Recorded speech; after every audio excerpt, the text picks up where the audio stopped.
Hello world, this is Maya, and I would like to officially welcome you back to my podcast show. And I've been up and running since 2013, and my main objective is to raise autism awareness and autism acceptance together. And this time, I'm very happy to have Ashley Dudley on the show. And this time, she is going to be talking to us about having a ladder diagnosis and struggling to hold down a job. So please be sure to stay tuned for that. Additionally, I wanted to put it out there that Ashley Dudley and Kayla Rodriguez will both be featured on the all women's panel at the end of the summer into early autumn. And the three of us will also be on the panel with two other lovely women, including Morenike Anawu, and she's involved with the Autistic Self-Advocacy Network, and she has a very powerful voice. In addition, we have Dia Neighbors, so please be sure to stay tuned for more announcements. I also wanted to let you know that there are a few exciting things coming up. So first and foremost, I have a call for proposals, and I just put the application on my website, and I am specifically looking for people who have some area of expertise in the autism field or in the autism community, whether they be self-advocates like Ashley or Kayla or Haley Moss, or they are a professional like an occupational therapist or a parent, or whether they're a big timer like Dr. Grandin or John Elderly Robinson or Daniel Wendler. It doesn't matter. You are welcome to talk with me on the show. And we need as many voices as possible. And this is how I believe we're going to take middle grounds together as a whole and as a community. And as I said before, we have been together in this since before the COVID-19 outbreak has occurred. And we're even more in this together now that we have this big outbreak going on. So if you would like to be on the show, please be sure to fill out the application. You can find that on my webpage. You can also find spanking brand new announcements, and you can learn more about me. And you can also check out my other resources. I have a YouTube channel, and then I have a WordPress page, which these podcasts also get archived to if you enjoy reading as well. And I would like to get back into that again. And then I have also reviewed several books which have been put out by Future Horizons, which are the publishers that work with Temple Grandin. And then you can also read any of that content anytime you want. And usually Future Horizons has lots of great conferences and great talks by Temple Grandin, but because of COVID-19, I highly recommend that you pick up their books. And you don't have to pick up a paperback copy or a hard copy. You can also perhaps download the books to your Kindle or your electronic device to save paper and to save the supply and demand. So there you go right there. Anyway, thank you so much for being on the show. And I think you're in for a real treat today. So stay tuned. Welcome back, everybody. This is Maya. And joining us in a few minutes is Ashley Dudley. But first, I would like to read off her bio for you. So it says that Ashley Dudley has a unique story as she was diagnosed later in life with Asperger Syndrome, which is a form of autism. And she said that all of her life, she knew something was, quote, different, and hardly had any friends, and was placed in special education for most part of her school life, and was bullied by her peers and for being in the special ed classes. Hello? Oh. Hey, Ashley, I was just reading your bio, but I'm reading it in third person. So welcome to the show, Ashley. I'm so happy to have you on here, and I'm so happy. But I was in the process of reading your bio when you called in. Okay. Yes. So, Thank you. do you mind if I read your bio again really quick? Yes, I don't mind. Or you could read your bio yourself, or would you like me to read it for you? You can read it for me.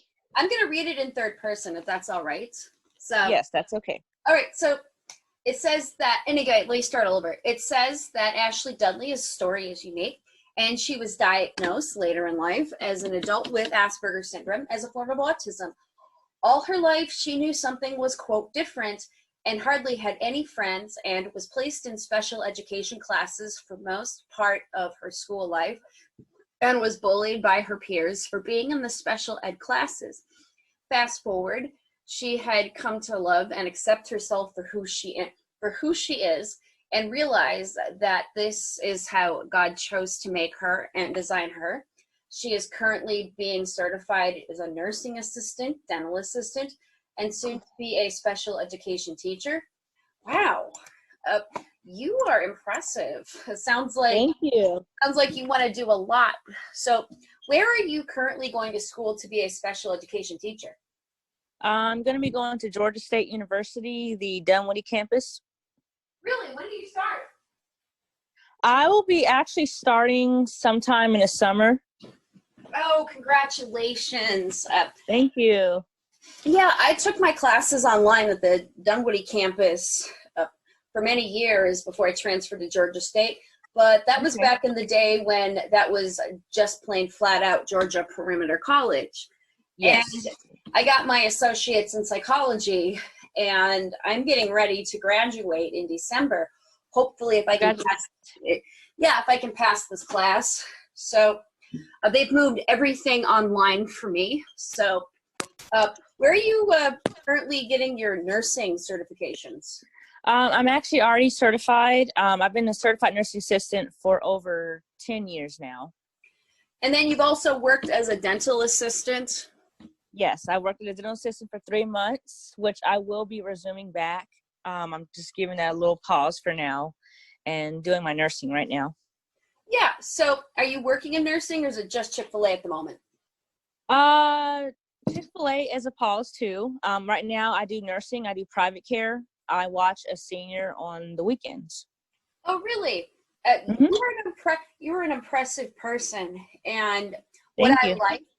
what I really like about this whole neurodiverse movement is that it opens up people's eyes to the fact that autistics aren't just all babbling people that rock back and forth and sit around and hold up cars and spin wheels. Or yes, I agree. We're not all cookie cutter people. I mean, we're not clones. I mean, we're not all like Sheldon Cooper. And like I said in another podcast, even though both of us deeply admire Temple Grandin, and yes, I want to have her on the show so bad. We don't all dress like cowboys. And right. I mean, I want to be a professor, but I'm not interested in cattle. I'd be more interested in studying the behavior of cats, felines, lions, tigers. Right. But I agree. I don't think I would redesign the way things are handled in zoo situations. But what I also like about this neurodiverse movement is that it gives you a broader idea of what, I don't know, it gives you a broader idea of the fact that people on the spectrum all have different interests. Yes, that is true. Yeah.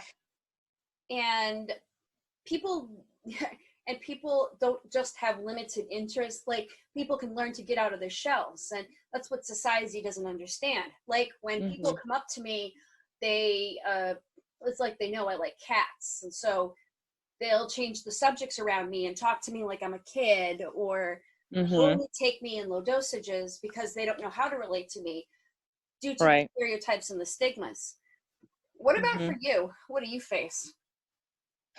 For me, like, if I tell people I'm autistic, they will, like you said, they'll try to like maybe change their tone and like treat me like I'm 5 years old, or be like, oh, do you need help? I can help you with that. Or it's like they're treating me as if I want sympathy or something, and not wanting to learn me and know about me. But yeah, I get that a lot. Or sometimes I get you don't look autistic. Maybe you're just, kidding, and that's another whole topic of issues, but Yeah. that's pretty much what I get. Yeah, I would be more than happy to have you and maybe a few other people on the show talk about that. The whole you don't. Yeah, I'd love to. Yeah. Yeah. And then another thing that I often hear from people is that you're being accused of using your autism as a quote excuse, and yes, that is not the case. But I've learned something about this, and I talked about this in another one of my episodes, that people who accuse us of making those excuses often are guilty of the very same things themselves. So these people often make excuses for their behavior, so it's really them projecting their own behavior. So I like that. Yeah, I agree. Yeah. So, and I know that you handled that you associated with someone like this, and you and I were talking about it. So anyway, I'll let you go ahead. Oh, yes. Preferably at work is when it's all really happened. At my previous jobs, I come out and say I'm autistic, and one of the bosses gave me some modifications on the job, and then one of the coworkers was like, "Oh, we're just using it as an excuse, and you're not doing this, you're not rocking back and forth, you're not doing that." So yeah, I got it really hard, especially with being a nursing assistant, with having to deal with difficult tasks like that. A lot of the neurotypical coworkers were like, "Well, if you can do this, then you can do, then you can do that." Pretty much, it's just ignorance, in my opinion, not knowing. Yeah, and also arrogance. Arrogance, yes. So anyway, so how do you feel about this whole thing with COVID-19? I mean, how has this situation affected your daily routines? Wow. I like how you said routine, because I do have a routine, as if I believe most autistic folks do have a routine, and I know I do. I've actually had to develop my own routine because I'm at home, so I don't really go out like I used to. So I'm having to make a routine within my own house. I'm gonna get up and do this, I'm gonna get up and do that, or whatever. But I like to build Legos, so I'm doing a hobby with that. I'm reading my Bible more. I'm getting closer to God. I'm doing virtual workouts. I usually work out 3 days a week, but I used to go to the gym. My gym's closed down, so now I have to do virtual workouts in my room. So that's become a change, but I've gotten to get used to it. So yeah, that's really good. So what I'm doing is, first of all, I wanted to expand my podcasts, go figure, which is what I'm doing now, because there isn't anything else to do. Right. And I decided, hey, I have a whole slew of networks of people. I'm a leader in the autism community. I'm very well-rounded. And I have been doing the blogs for 6 years, almost 7 now. And I have started the podcast series. And then I thought, hey, I've got these platforms like Zoom and Skype. So why don't I go ahead and reach out to people and do different interviews and have them, on specific days of the week that people can enjoy, because I think that's going to increase my podcasts entirely. Okay. And then I decided that since we had been working so hard with this panel, I decided to let our voices be heard anyway, without anybody getting sick, and anybody having to take the risk, everybody having to social distance. So I thought that this would give people a chance to listen to something that would keep them occupied. And, as I was talking about in my last podcasts, long before COVID-19, we have always been in this together, with autism.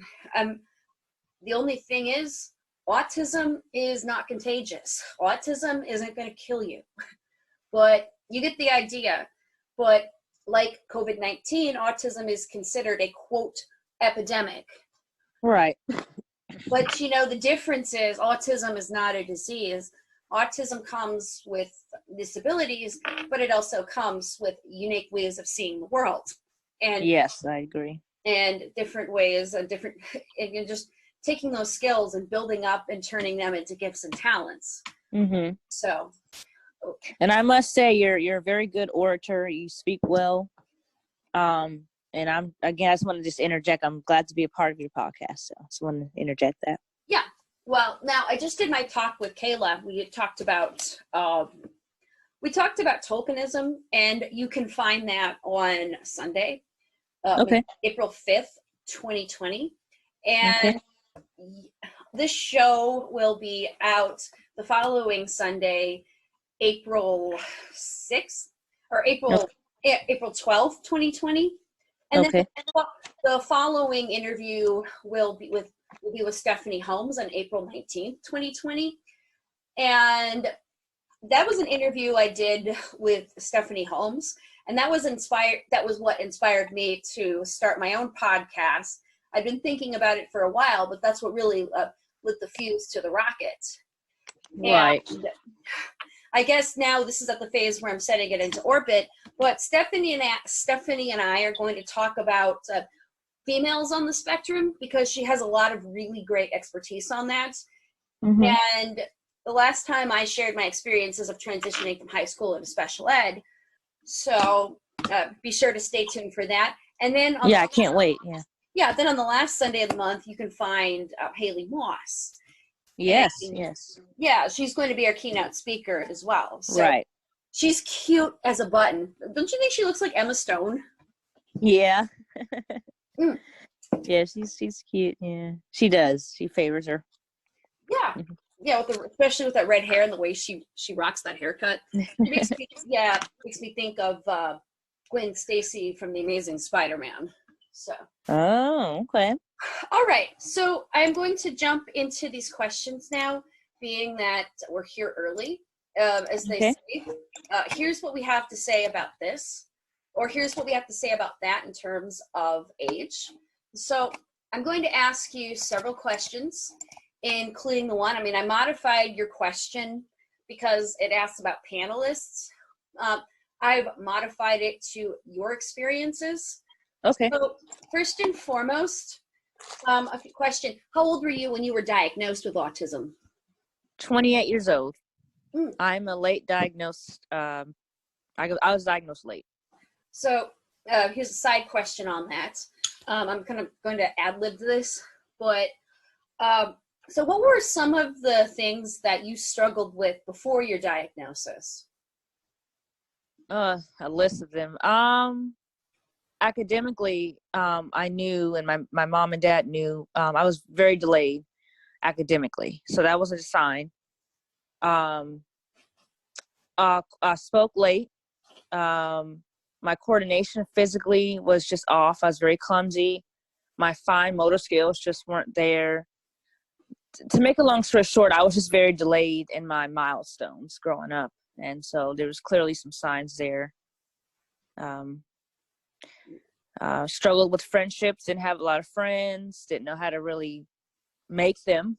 So, yeah. So when you say you struggled to make friends, what were some instances?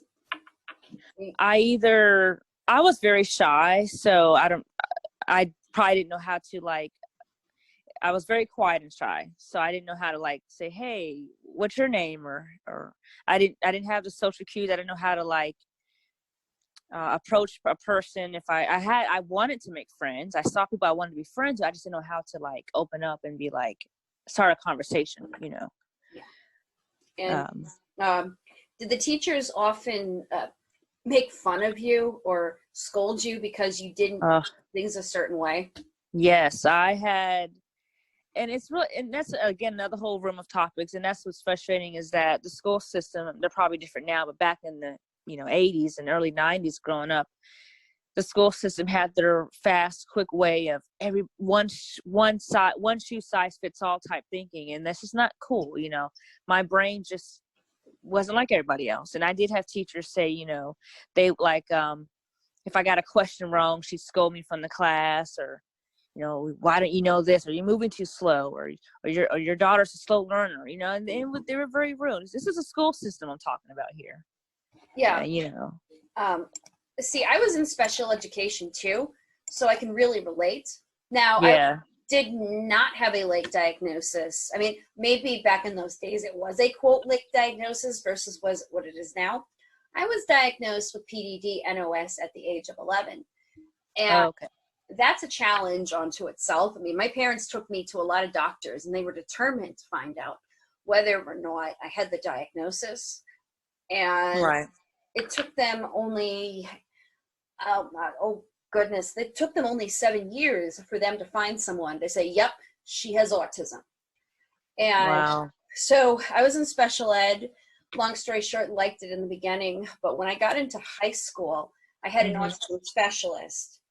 And she was the worst. She was not only Wow. she's not only condescending, but she was extremely controlling. I do believe though that she had to be somewhere on the spectrum herself, based on her lack of social skills and her lack of understanding how to relate to people. But the thing with her was, I struggled to make friends with my peers. And actually, these peers in my special education class were supposed to be my friends, and they were going through a stage where they're just kind of clicking together. And I got left out, and I got bullied, and I had a few of them pull some stunts on me. And I told this case manager, and instead of being supportive, she scolded me. I told your mom to call those mothers, and she didn't listen. Or another thing she would do is accuse me of not reaching out more and contacting my peers or these quote friends. And the truth was, I did a few times, but they never would return my phone calls, or they'd get together behind my back. So I can really relate. But good, yeah. But getting back to the topic of having a late diagnosis. Hold on a sec. Gotta pull up the questions. Okay. Oh, yeah. So again, so you were diagnosed at the age of 28. What were some of the challenges that you faced since your diagnosis at 28? The first challenge I have to say is just getting people just to accept and learn, and just number one, accept it. Number one, me accept it. Although I actually accepted it, but to accept myself even more, because there was a time where I didn't like myself, because I was like, okay, why did I have friends? Why am I failing at school? You know, like, I want answers. So the first challenge was just getting my family and friends, or just people I know, to just accept me, number one. That was the first challenge. And actually kind of still is today, because I still have some people that just either don't believe me or just won't accept it. So I'd have to say that's the main challenge. And being that I was diagnosed late, I'm actually still researching about autism, Asperger Syndrome, and, autism, and still learning for myself, learning more about me. So that's still a challenge too, in a way. I bet it is. Yeah. I think that's what happens. I've seen really strong people, like you and I are both strong, and you and I are both go-getters. Thank you. I think that's why you and I bond so well. We do, yeah. I love it. Yeah, you're awesome. I mean, we both have different interests, but we have a lot of things in common in terms of autism. We both want to be accepted, and we both want to be included.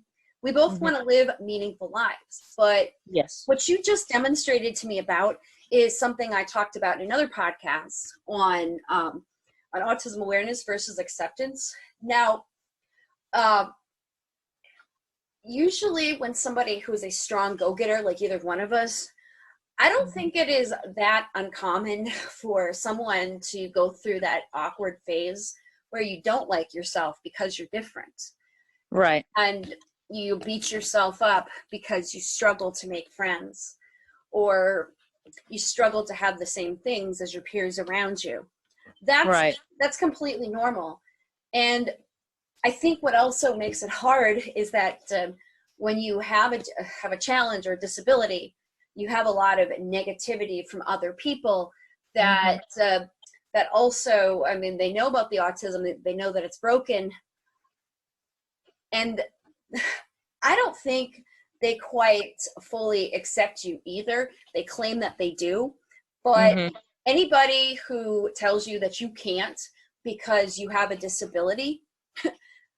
That's awareness, but that's not acceptance. And they haven't accepted it that you have autism, and they haven't accepted it that you're human and that you're just as equal as everybody else around you. Right. I totally agree. And I honestly feel so sorry for people like that. Anyway, so what was the response of your colleagues when you disclosed your diagnosis? Very few are like, oh, well, I already knew you were, they would say this, like, I already knew you were weird, or well, I knew something was different, or I got, again, you know, you don't look it. It was actually negative, to be honest with you. I had a few that were like, oh, that's awesome, you know, I'm glad you got diagnosed, or that's great, or how can I help? But majority was like, well, we already knew someone was weird, or you don't look autistic, or you just want to just say it so you can get this and get that. So mostly more negative than positive, to be honest with you. Yeah, the ones that are probably negative probably have some other issues of their own. It's probably because they're insecure and they have some challenges, or they're doing the same thing themselves. So it's not about you. And it's just amazing how many people out there just plain narcissistic. And that's the quality of narcissistic. It's like they're always right no matter what.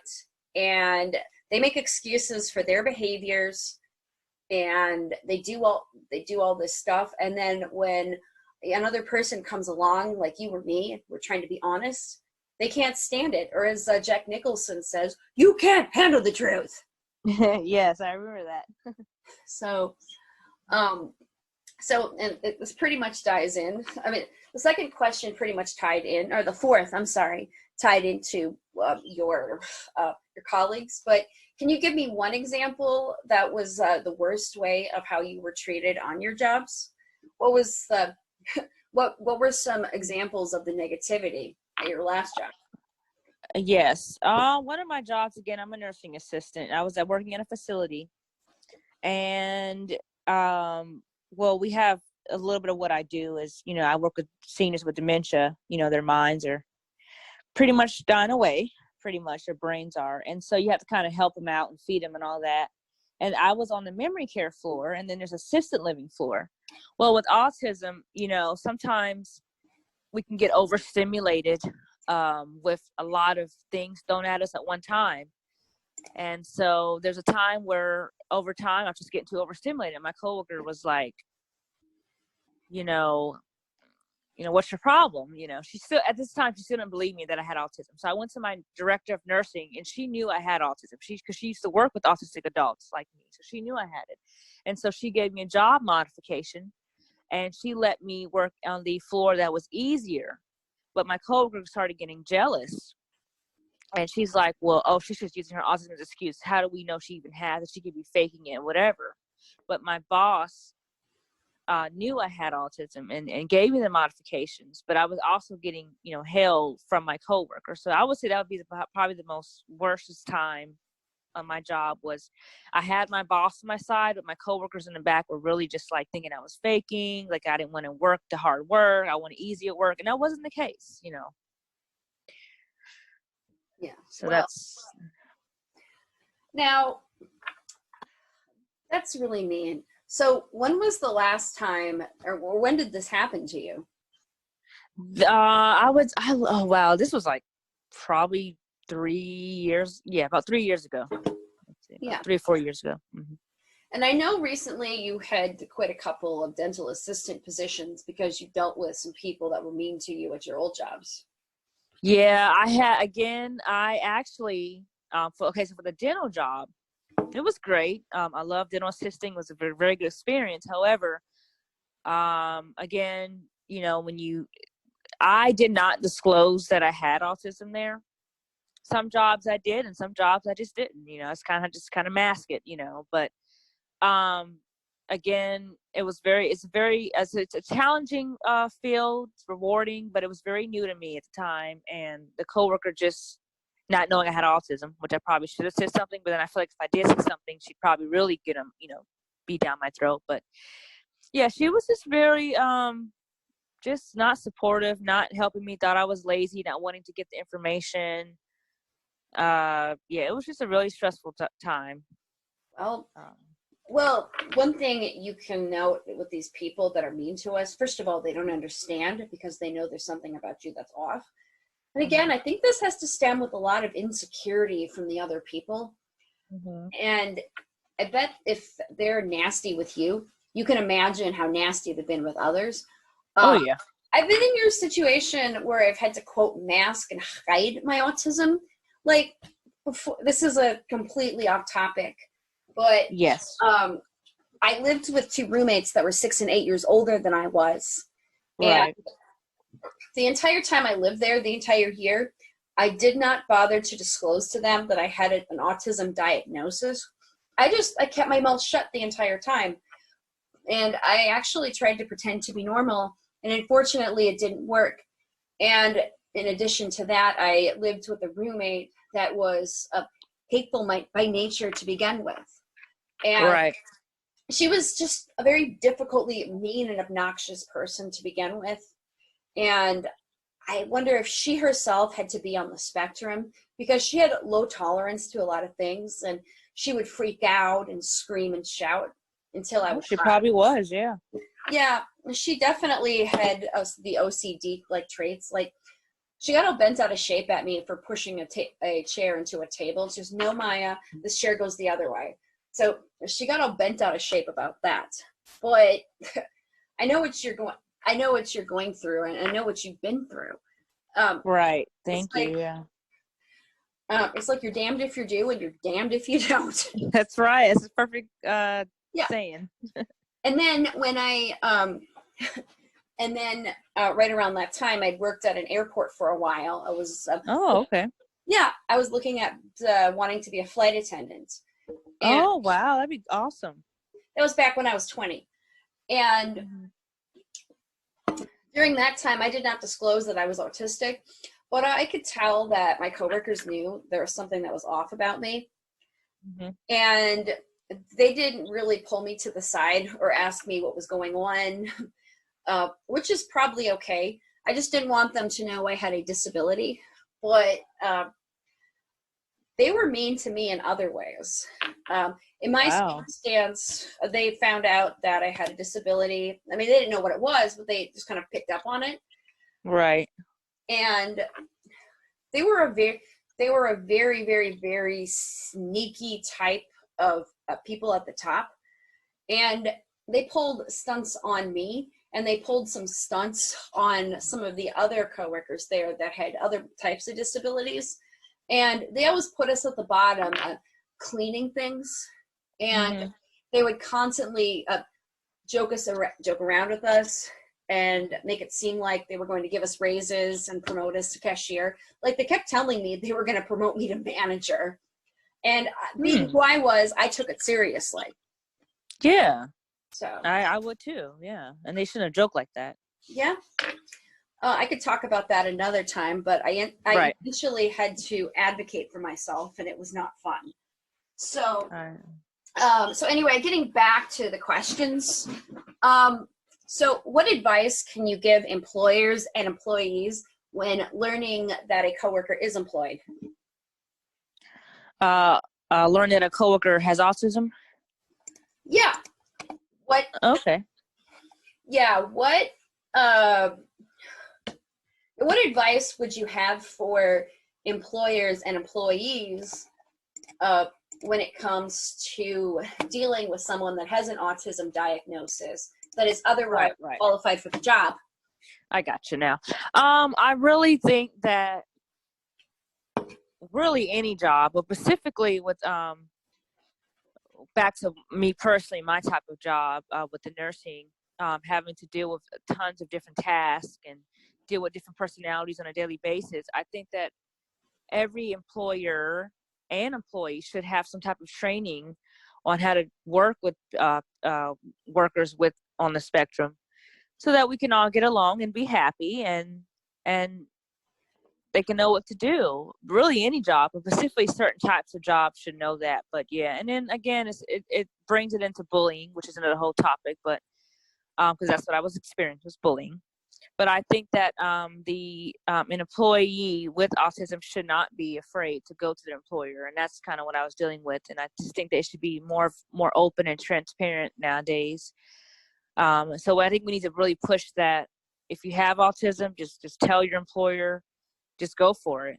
And that I think that once they tell the employer should say, okay, hey guys, this particular person has autism. Here's how you should treat him or her. Well, do you think that employers should get some sort of a training on acceptance and inclusion, and taught not from the level with just statistics and a diagnostic manual like the DSM-5 or the DSM-6? Right. So yes. So anyway, go ahead. Yeah, I think they should get training. At least in my opinion, the basics of what autism is. A lot of times I ask neurotypicals, what is autism? And they're like, oh, well, I don't know. You know, I get that a lot. I just think if we can just get them the basics of what autism is first, and then we can do more into, because like I say, autism affects everybody differently. So there really is no black and white with autism, and that can confuse a lot of employers when you get into too detail. But if they can just know the basics of what autism is and kind of just what that specific autistic person's needs are, because I know for me personally on my jobs, I needed certain modifications that maybe another autistic person might not need, you know. So again, it's very wide, and it's just a lot of gray areas when it comes to explaining what autism is to your bosses. I know I had a lot of explaining to do, and how what I needed to my boss so she can modify for me. But yeah, they need some kind of training. I agree. Yeah. Another thing too is so regarding autism diagnosis and the workplace, do you think that your diagnosis should be confidential between you and your boss? It's a good question, by the way, because when I told my boss at the nursing facility, it was confidential, but it had to end up not being confidential to get what I needed done. You know what I mean? Like, it was confidential for a little bit, but then it started escalating with the other workers, wondering, okay, why is she going up there? Why is she doing this? So she had no other choice but to come out and say, hey guys, she has autism. This is why I'm doing this. But I think it should be confidential, yes. However, if you are working in a big place that you have to work with other people to get the job done, such as nursing, then you're gonna have to just let it out. Does that make sense? Like, you're just gonna have to just let it out. But I do think that it needs to be.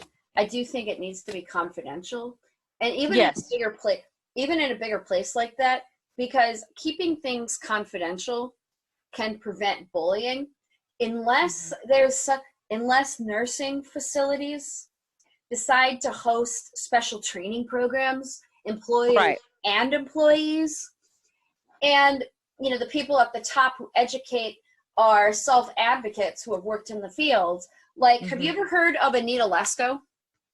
No, I never heard of her. Well, I'm going to highly recommend that you check her out. She is a anesthesiologist, and she has an educational background in nursing. She was diagnosed at the age of 50. And wow, Anita Lesko, okay.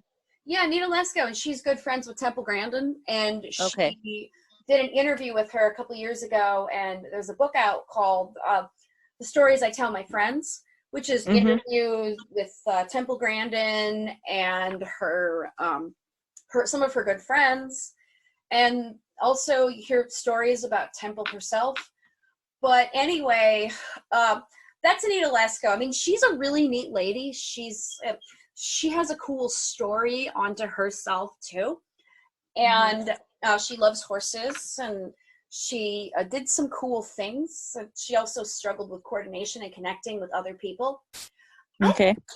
I think you might like her, and I think you might like her book, Becoming an Autism Success Story. That's all about Anita's story. Where can I get her book at? Is it on the shelf, or do I have to order it? Yeah, you can order it on Amazon.com, or you can order a copy through Future Horizons. And if you have a Kindle, or if you have an iPhone, you could probably download the Kindle app, and then you could probably read her things. but I recommend those. And then there's another book that I'm going to recommend to you. Anita had also written a book called Quality Advice from a Nurse with Autism. And the name of the book is called The Complete Guide to Autism Healthcare. And so I'm going to send you away with some of her things, and I'm also going to recommend that you read her things, because Anita's a neat person, and I've seen her in person do a talk. The way that she does her grand entrances it reminds me of the way Aaron walks into his talks with his fun suits on. And, and so I highly recommend that you check Anita out, being that you're into nursing and that. Thank you. I'll definitely do that. So question, how do you think someone should disclose their diagnosis at work? Okay, bring it back to me personally. What I did was it's simple. Let's not put too much thought into it. You just walk into your employer's office, close the door, of course. And what I did was I had papers with me. I don't know if a lot of people have their paperwork with me with their diagnosis, but you really want to have papers, because if you walk in there empty-handed, it's kind of like, okay, well, what can I work with? But if you have diagnosed papers, because what she did was she put them in my file, my work file. So that way, most employees have a work file at work. And so I walked in there, I said, hey, Miss So-and-so, I need to talk to you for a minute. I got something private I want to talk to you. And I gave her my papers and I told her what I had. So my thing is, make sure you have some type of proof or paper work with the diagnosis on there. That's just the main thing. Yeah, well, I personally think, again, I think autism awareness at work is important, especially with employers, but also the practices of autism acceptance is really big. And, just having employers at the top who understand, and not everybody's willing to do that. And I mean, I've been in a few jobs now myself. I mean, how many jobs have you worked? Oh my gosh, I've been working since 18. I've done everything from retail work, childcare. I've even worked with special needs. I've done nursing, probably maybe over like 10 jobs by now. Mm-hmm. Yeah, I've worked a lot. So yeah, that makes two of us. I started working at the age of 16. I worked my first job at a fast food restaurant. I've worked at an amusement park. Nice. I did a couple of supported employment positions. Okay. And they were not so nice. They kept me down, unfortunately. And like the first supported employment position, the job coaches there met with, I think I told you about my case manager earlier. They picked me apart about things that I was doing, and that would go back to my case manager, because that was a work program through school. And even though the food there was excellent, because I worked for a cafeteria at a very high-end business center, I hated the job, and I wanted to be with my own friends. Right. It was just, I also wanted to be in the high school setting. And I wanted to keep work from school separate. And I just absolutely hated the job. And then I worked at a warehouse, and I was talking to Kayla about this one, and we both agree that that position was all about tokenism. Right.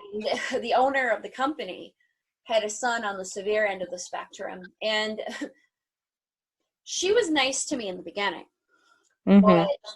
But as she found out that as somebody who was willing to come outside of my box and make waves and go to school, because her son was on the severe end of the spectrum, she didn't like that part. And then they also thought that I was using my autism as an excuse. And there was some other stuff there that were going on or stuff that was going on at that company that was just inappropriate and very unprofessional. Right. But there was no accommodations there. There was just, get this work done. And it was just all about the boss. And, just putting money in her pockets and becoming very rich and squandering that money gambling. Sounds like a toxic environment for you. Oh, it was very toxic. And I have brought that up 1,000 times in this podcast. Right. And it sounds like the boss is kind of jealous of you because of her son, you said? Her son? Yes. I think you said he's more severe. Yeah, and for you to be out to get out and work and stuff, it's almost like she was probably jealous, in my opinion.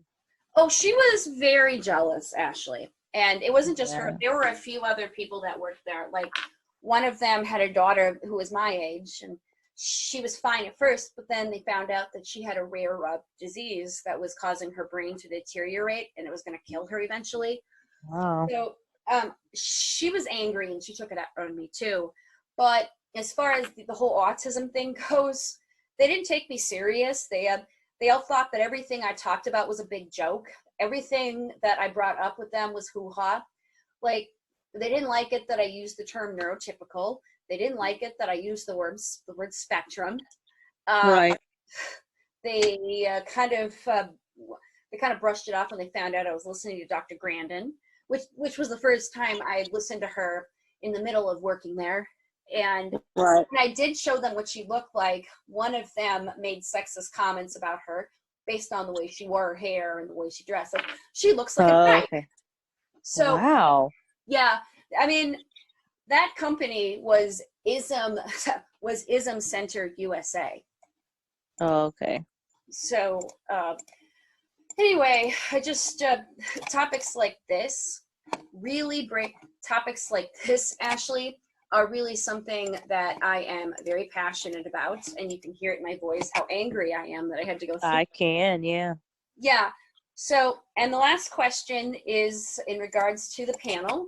Like I said, I had to modify it. So, okay. So you said you were diagnosed later in life. And again, what were the results of the different ways employers treated you? Yes, I was diagnosed later in life. Again, it was kind of like, it's not really a black and white answer, I'll be honest with you. I can't really give you a yes and no, but I will say, depending on the boss or manager's personality and how much knowledge, because again, when I told one of my jobs that had autism, she actually, to my surprise, had an autistic group home. And she even told me she knew I was autistic based on the way I was acting. So that was a favor for me. Again, and then there were jobs where I did disclaim it and I got hell for it. I got, well, what do you want me to do? Or I can't do this, or get over it type thing. So to answer your question again, it depends on the boss, how much knowledge they may know about autism, their personality. Yeah, things like that. So that just, it sounds like you've had a mixed bag. Could you tell me more about the woman that ran the group home? Yeah. How did you get along with her? I'm sorry, what now? How did you get along with the woman that ran the group home? Right. Oh man, she was like an earth angel. And I was and this is the thing about autism, is that when we get attached, I call it attached because I honestly was attached to her. I got attached to her, and she left the job, and my whole world just fell apart that job. Things just went downhill. The new lady did not accept my autism. It was crazy. So I eventually left the job. But anyway, backtracking. I enjoyed her. We bonded really well. When I came to her, she beat me and said, "Hey, I already knew you had it." I was like, "How?" She said, "'Cause you're hyper." She said, "I guess," again, I can get a little excited, I guess. So, and she knew that. And she, again, she runs a group home with autistic adults who are more, I guess, kind of more severe. I hate to use that word, but they're more severe. And again, well, moderate to severe. But anyway, she saw some of the symptoms in me, and it was just perfect. She just knew it. So which job was this? This is a nursing job at a facility, senior home. And she knew from the get-go something was off, as they say. She just said something was off, and she knew it was autism. She knew it right before I even could finish even saying I had autism. And I was so relieved. And then, of course, when she left, that's when I knew in my heart that, oh, wow, this is not going to go well. And it didn't go well. And I had to eventually remove myself because it was getting stressful and I was getting bullied, and my pacifier, as I call it, wasn't there. My I don't know how to say it, but when she left, it just was different. So have you ever considered building yourself up a portfolio, based on your work experiences, and giving your best work, and just showing your best work to these bullies? Because I've heard that can really turn things around. So people find out that you're skilled in something. Have you ever thought of looking for a portfolio and just building it up the next time you have a new employer? I have not, but you know what? I'm going to start. That's a great idea, by the way. Thank you, Miyah. I'm going to look into that. I got that from Ms. Grandin, and she's always pushing this in her talks. Well, she said that one of the things you do, and she said this, and I quote, "When you're weird, you sell your work." Okay. So, but did you ever stay in touch with this person that really liked you? I had her number, and I guess either she just got real busy because I contacted her and she never replied back. But I just want to thank God for just bringing her in my life for that moment. I guess things do end. Good things do end sometimes. But yeah, I reached in touch with her and she just never replied. So I just stopped. Yeah. I'm just talking to her. I'm really sorry that happened, Ashley. It sounds like you made yourself a friend. I know what it's like when you have somebody in the work environment that kind of takes you under your wing. And yes. Just you have someone to bond with, and then that person leaves, and then suddenly you just feel invisible, and suddenly you just don't know where to turn. That's how I was feeling. Suddenly you have to deal with things like the workplace cliques, which I have never been, Ashley, I have never been able to get into cliques, but I'm always on the outside, but I understand that cliques always come with all kinds of silly rules. Yes. They come up with all kinds of things that I guess don't need to be brought into a friendship. And I've heard that cliques can be toxic, especially when you have a work environment. But I know that it's hard, especially when you're trying to hold down a job and you're trying to interact. But half of the time, people, they find out you're different and then they walk right through you. But now when I work, I'm probably gonna hop off, or I'm probably gonna sign off here pretty soon. But okay. I've had a few work experiences where people found out I was autistic, and of those, especially in the fast food environment, and when I worked as a janitor, kind of the girl that cleaned the lobby, I kind of noticed the work politics at McDonald's. Like, they knew I had a disability because of another girl that worked there. She and I were friends at the time. We both went to high school together, and she later turned on me, and it turned out that she didn't really like me to begin with. But I was able to get that job because she and I knew each other, and so when I worked there, I noticed something. So I noticed that I was supposed to be seen and not heard because I was kind of the lobby person. So I would just kind of clean the floors and kind of be off in my own world. Right. And that was frustrating. And then, I bet. Then flash forward into my Valley Fair job. I got along with everybody, and I thought that those people were my friends. And it took my mom to point out to me at one of the reunion/rehire parties, which was the last time I would work at Valley Fair, because I worked there for 3 seasons, and this was following that. I introduced my mom to some of them, and she pointed out to me that she didn't think that any of those people were really that interested in me.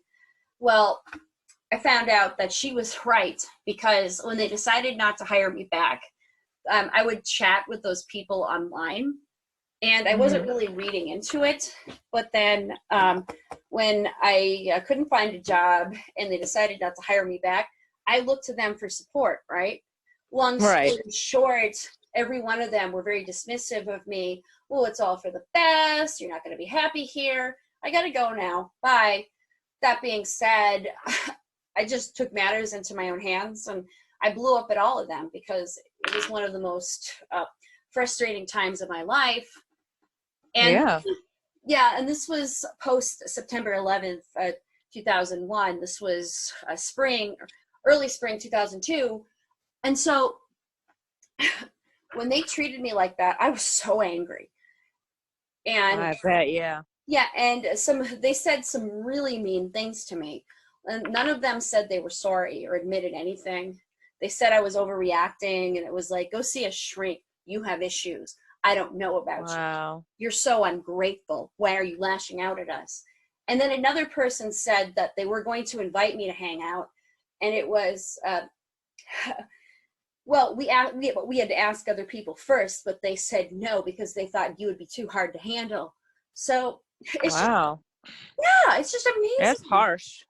Yeah, and that's mean. And very mean. Yeah, so it's just amazing how many people are cliquish like that. And if you don't understand social norms, you're out. Or if you do anything else, you're out.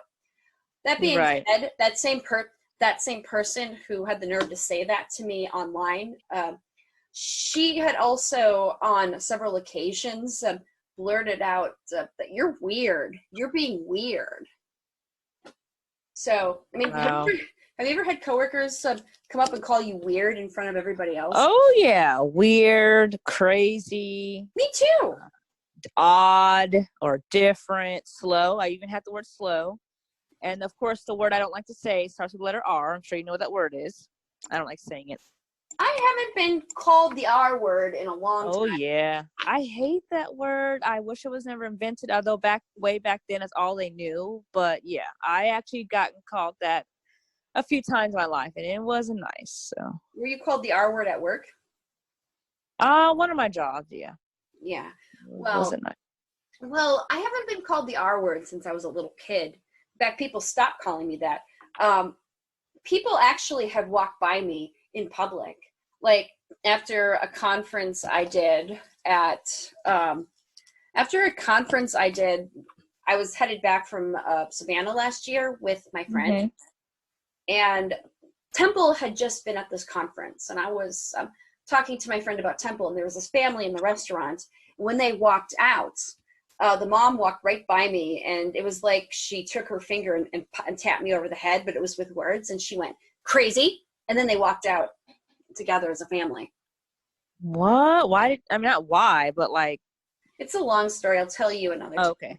But I got you. It's just amazing how people will go. It's like the last 5 years, I mean, it's always been bad, but last 5 years, people have been so inconsiderate about what they say to other people.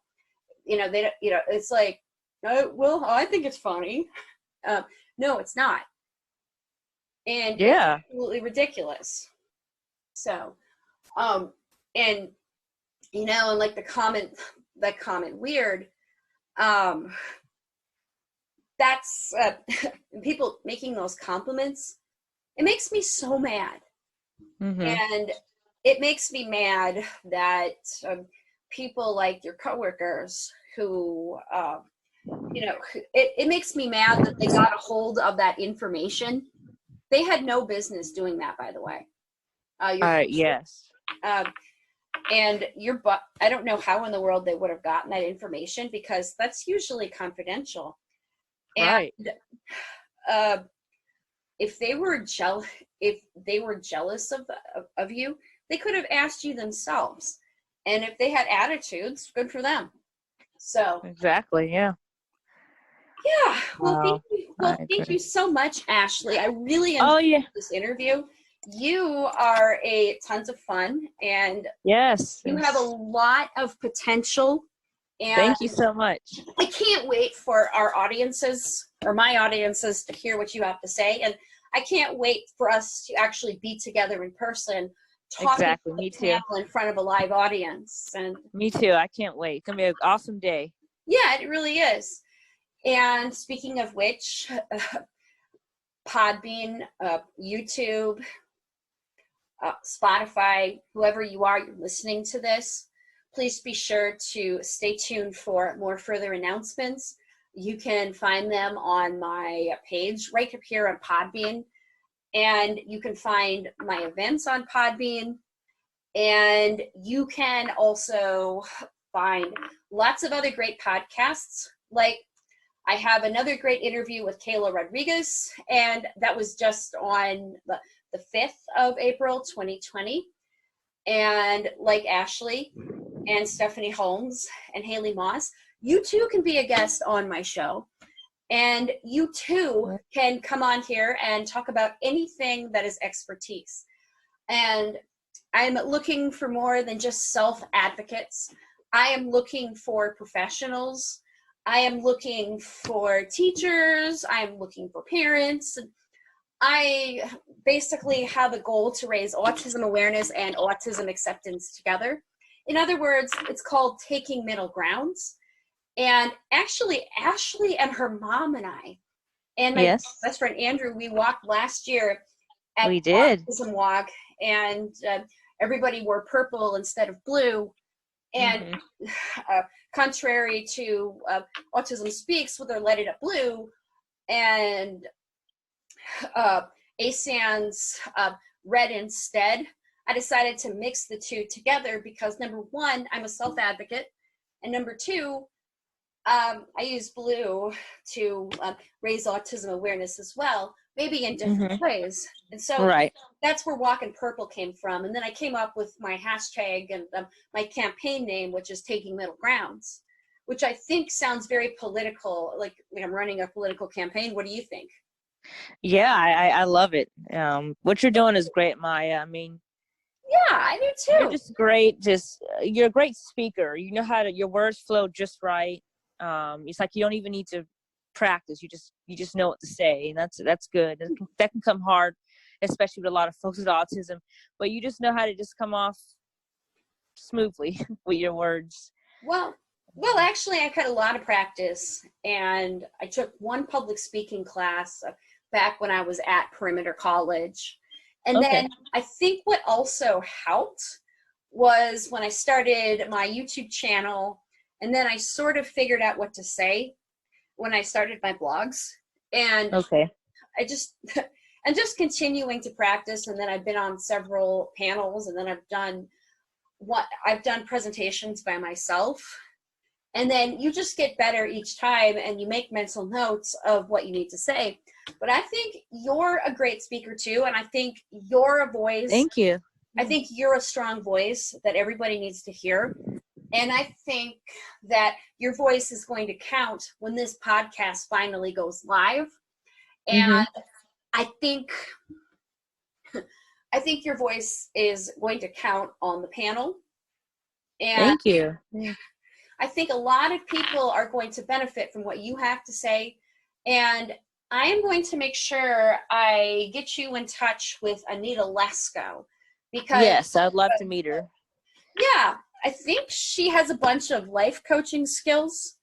And if I'm not mistaken, at the back of her book, Becoming an Autism Success Story, she has an email. So I could try to get you two in touch. I mean, I wouldn't mind having you two on the show together because you're both I would love nurses. it, yeah.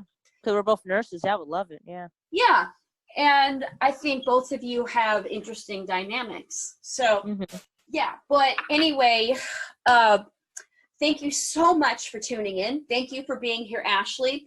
But before I go, a few announcements. You're welcome. Hello? Yes, I'm still here. Yeah. So I have a few announcements, but first of all, thank you, Ashley. Hats off to you. You're welcome. Thank you. Yeah. And I have a few announcements. So number one, I have just put out a call for proposals. I am currently looking for interviews, and you can find the application right on the Podbean or my podcast page. And you can also find a slew of announcements, and you can find a slew of upcoming events, and you can learn more about me. And if you have any other resources out there, please be sure to let me know. Like, I recently just listened to an interview yesterday with Dr. Temple Grandin, and the interview was, on Autism Live, and you can find those under other resources. And one of them was her interview, and she gave some great advice about handling COVID-19, and it was very realistic. And then she also did a shorter interview later last night, and she was reaching out to parents about receiving telemedicine. And I can't wait to listen to that myself. So be sure to check those out. And also, ladies and gentlemen, you can find me on Facebook, you can find me on YouTube, and also please be sure to look for upcoming events like with this women's panel that's coming up. And then when we meet back together and things open back up, I will also post other conferences where you can find me and meet me doing a regular talk. Like, I'm hoping to speak at a conference in Dalton, Georgia. And I know that I'm going to be doing a conference in Chattanooga because they postponed it. I was supposed to be up in Chattanooga in a couple weeks, but because of COVID-19, you know, the Twilight Zone, right? So anyway, thank you so much for tuning in. And please be sure to tune in and listen to Kayla Rodriguez. And also be sure to check out Stephanie Holmes and check out our podcast together because she's awesome. And again, I can't wait to hear from Haley Moss. Thank you, Ashley. You're welcome. Thank you. Good night, world. Bye-bye. Bye-bye.